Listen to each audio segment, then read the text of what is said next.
Baik, assalamualaikum warahmatullahi wabarakatuh. Di sini saya akan mempresentasikan tentang abnormal psikologi, yang mana pada kesempatan kali ini saya akan membahas tentang gangguan kecemasan yang disusun oleh saya sendiri, Muhammad Ilhamsyah.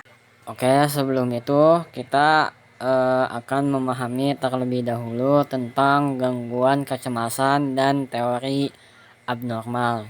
Nah, pada kesempatan kali ini kita akan membahas salah satu kondisi kesehatan mental yang paling umum dan sering dialami oleh eh, orang-orang gitu. Yang gangguan kecemasan. Kondisi ini bukan sekedar rasa gugup biasa, melainkan melibatkan tingkat kecemasan yang berlebihan, persisten, dan mengganggu fungsi kehidupan sehari-hari. Nah, dalam presentasi ini, kita akan menjelajahi berbagai sudut pandang teoritis dari psikologi abnormal, termasuk pendekatan psikoanalisis, kognitif, biologis, dan humanistik. Untuk memahami penyebab dan pemeliharaan gangguan kecemasan, eh, secara khusus kita akan menyelami lebih dalam tentang pandangan behaviorisme dengan fokus pada prinsip classical conditioning dari tokohnya Ivan Pavlov yang menawarkan perspektif kuat mengenai bagaimana kecemasan itu bisa dipelajari. Nah, tujuannya adalah untuk memberikan pemahaman secara komprehensif serta memperkaya wawasan kita tentang kondisi kecemasan yang dialami. Oke, selanjutnya apa sih itu gangguan kecemasan? Nah, gangguan kecemasan adalah kategori luas dari kondisi kesehatan mental yang dapat ditandai dengan gejala ketakutan atau kekhawatiran yang berlebihan dan tidak realistis terhadap situasi atau objek tertentu.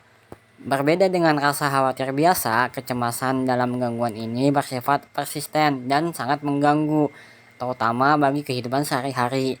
Gejalanya juga bisa bermanifestasi secara fisik, seperti jantung berdebar, berkeringat, gemetar, dan hal sebagainya. Ataupun pikiran yang khawatir terus-menerus, kesulitan konsentrasi, maupun terhadap perilaku juga, seperti penghindaran situasi yang memicu kecemasan. Ada beberapa jenis utama dalam kecemasan, seperti gangguan kecemasan umum atau GAD, gangguan panik, fobia sosial, fobia spesifik, gangguan obsesif kompulsif, dan gangguan stres pasca trauma. Kondisi ini dapat secara signifikan mempengaruhi pekerjaan, hubungan, dan kualitas hidup seseorang. Hal tersebut menjadikan pemahaman mendalam tentang akar penyebabnya sangat penting. Oleh karena itu, maka memahami penyebab dari kecemasan yang berlebihan ini dapat memberikan kita pemahaman bagaimana cara kita menghindari atau meminimalisir kecemasan ini. Nah, selanjutnya ada teori psikologi abnormal, yakni dari teori psikoanalisis. Dalam sudut pandang psikoanalisis yang digagas oleh Sigmund Freud, kecemasan dipandang sebagai sinyal bahaya yang muncul dari konflik tak sadar dalam individu. Konflik ini seringkali terjadi antara ID atau dorongan primitif, ego ataupun realitas, dan superego atau moralitas. Freud mengidentifikasi 3 jenis kecemasan, yakni kecemasan neurotik yang berasal dari ketakutan ID akan lepas kendali, kecemasan moral yang ketakutan akan hukuman dari superego atas dorongan terlarang, dan kecemasan realistis yang mana itu ketakutan nyata terhadap ancaman eksternal. Ketika kecemasan ini menjadi berlebihan atau tidak terkelola, ego akan menggunakan mekanisme pertahanan seperti represi, proyeksi, atau fobia untuk menekan atau menyalakan konflik yang pada akhirnya dapat bermanifestasi sebagai gangguan kecemasan. Terapi psikoanalitik bertujuan untuk mengungkap konflik bawah sadar agar dapat diselesaikan secara sadar. Oke, selanjutnya itu teori psikologi abnormal dari teori kognitif. Nah, menurut teori kognitif yang berpendapat bahwa Gangguan kecemasan itu sebagian besar disebabkan oleh pola pikir yang terdistorsi dan keyakinan maladaptif. Individu dengan gangguan kecemasan cenderung memiliki bias dalam memproses informasi, seperti menginterpretasikan situasi ambigu sebagai ancaman, atau melebih-lebihkan yang memungkinkan terjadi hal-hal yang buruk gitu. Mereka juga menunjukkan bias perhatian terhadap informasi yang mengancam, bahkan jika itu tidak relevan. Misalnya seseorang dengan fobia sosial mungkin sangat yakin bahwa semuanya akan menghakiminya tanpa bukti, yang mana itu tuh terlalu berlebihan gitu. Nah, selain itu, rendahnya self efficiency atau keyakinan terhadap kemampuan diri untuk mengatasi situasi juga dapat berkontribusi terhadap kecemasan juga.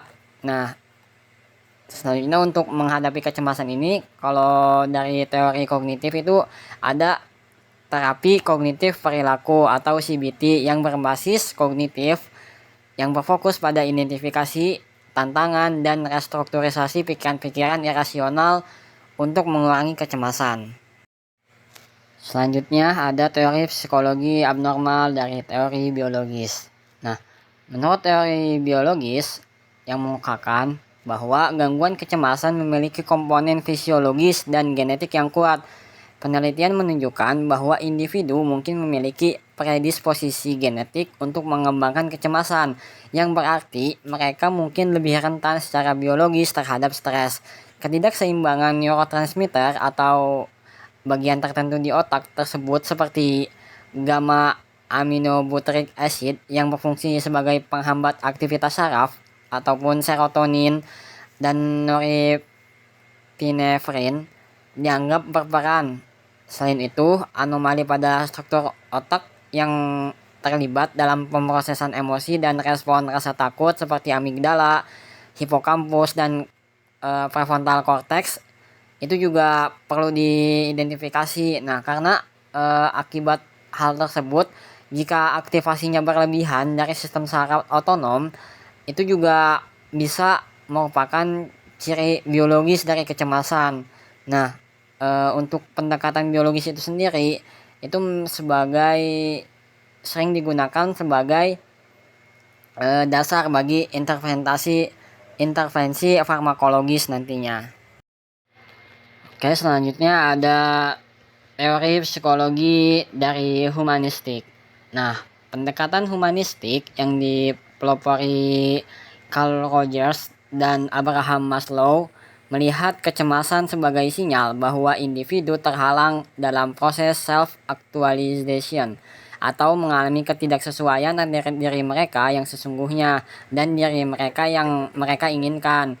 Seringkali karena condition of worth, ataupun syarat-syarat penerimaan dari lingkungan gitu khususnya. Nah, kecemasan ini dapat muncul ketika individu merasa tidak mampu atau tidak diizinkan untuk mengekspresikan diri secara otentik, atau ketika mereka merasa tidak mampu untuk menemukan makna dan tujuan hidup mereka. Fokusnya adalah pada pengalaman subjektif individu dan penciptaan lingkungan terapeutik yang mendukung pertumbuhan penerimaan diri tanpa syarat, empati, dan kongruensi, yang memungkinkan klien untuk mengeksplorasi perasaan mereka dan menemukan kembali arah menuju potensi penuh mereka. Pada kesempatan kali ini, saya menggunakan pendekatan behaviorisme yang digagas oleh Ivan Pavlov. Nah, dalam perspektif behaviorisme, khususnya yang dipelopori oleh Ivan Pavlov, dengan teorinya tentang classical conditioning, gangguan kecemasan dipandang sebagai respon yang dipelajari. Nah, menurut teori ini, kecemasan atau rasa takut dapat terbentuk melalui asosiasi antara stimulus netral dan stimulus yang secara alami memicu respon takut, atau stimulus aversif.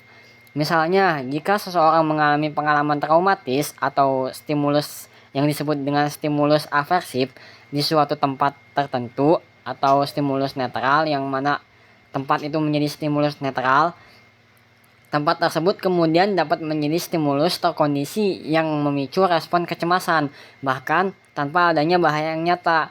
Proses ini juga dapat melibatkan generalisasi stimulus ketakutan atau ketakutan menyebar ke situasi serupa. dan diskriminasi stimulus, atau belajar membedakan antara ancaman nyata dan tidak nyata.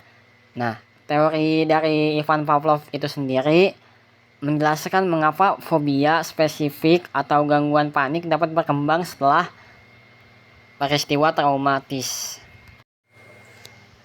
Nah, di sini saya akan mengambil contoh kasus yang mana seorang klien berinisial Andi, yakni pria yang berumurnya tuh udah 30 tahun, mengalami serangan panik tiba-tiba saat berada di tempat ramai.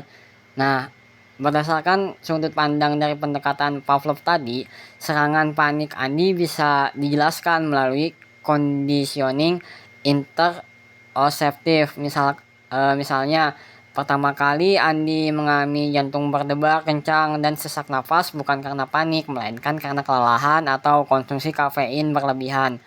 Nah, sensasi fisik ini juga seperti jantung berdebar atau sesak napas adalah stimulus yang tak terkondisi, yang secara alami memicu rasa tidak nyaman dan ketakutan. Seiring waktu, sensasi fisik internal ini yang awalnya netral menjadi stimulus terkondisi yang diasosiasikan dengan pengalaman yang menakutkan. Akibatnya, setiap kali Andi merasakan sensasi fisik serupa, bahkan jika itu dalam keadaan normal dan tidak ramai, ia akan mengalami respon terkondisi berupa kecemasan atau bahkan serangan panik yang penuh karena otaknya telah diasosiasikan dan distimulus dengan sensasi tersebut sebagai suatu ancaman atau bahaya. Nah, mungkin di sini saya akan membandingkan dengan teori-teori sebelumnya gitu. Uh, Sebagai contoh dari behaviorisme dengan prinsip klasikan conditioning Pavlov berpusat pada perilaku yang dapat diobservasi dan bagaimana perilaku tersebut dipelajari dan dipertahankan melalui asosiasi dengan stimulus lingkungan. Ini sangat kontras dengan psikoanalisis yang menggali alam bawah sadar, mencari akar masalah pada konflik internal dan pengalaman masa kanak-kanak yang tertekan. Nah, selanjutnya kalau dari teori kognitif itu sendiri lebih tertarik pada bagaimana pikiran dan keyakinan seseorang saat ini membentuk persepsi dan perilaku mereka, menekankan peran distorsi kognitif. Sementara itu, dari teori biologis menjelaskan pada tingkat fisiologis seperti faktor genetik, ketidakseimbangan neurotransmitter, dan struktur anomali otak yang mendasari kecemasan. Oke, sebagai kesimpulan, gangguan kecemasan adalah kondisi yang kompleks, tidak dapat dijelaskan hanya dengan satu teori tunggal. Setiap perspektif dari psikoanalisis, kognitif, biologis, humanistik, maupun behaviorisme memberikan kontribusi penting dalam memahami bagaimana dan berbagai dimensi penyebab serta pemeliharaannya. Behaviorisme dengan prinsip klasikal conditioning dari Pavlov memberikan kerangka kerja yang kuat untuk memahami bagaimana respon kecemasan bisa dipelajari dan dipertahankan melalui asosiasi stimulus. Menjelaskan mengapa fobia atau serangan panik dapat terjadi. Meskipun demikian, penanganan yang paling efektif seringkali melibatkan pendekatan integratif, menggabungkan terapi psikologis yang berbeda. Misalnya dari CBT yang mencakup kognitif dan perilaku dengan intervensi medis jika diperlukan, serta dukungan sosial yang kuat tentunya. Pemahaman yang komprehensif ini membantu individu dengan gangguan kecemasan untuk mendapatkan kembali atas diri mereka sehingga mereka dapat meningkatkan kualitas hidup mereka secara keseluruhan. Baik, mungkin cukup sekian pemaparan yang bisa saya sampaikan. Kurang lebihnya mohon maaf. Wassalamualaikum warahmatullahi wabarakatuh.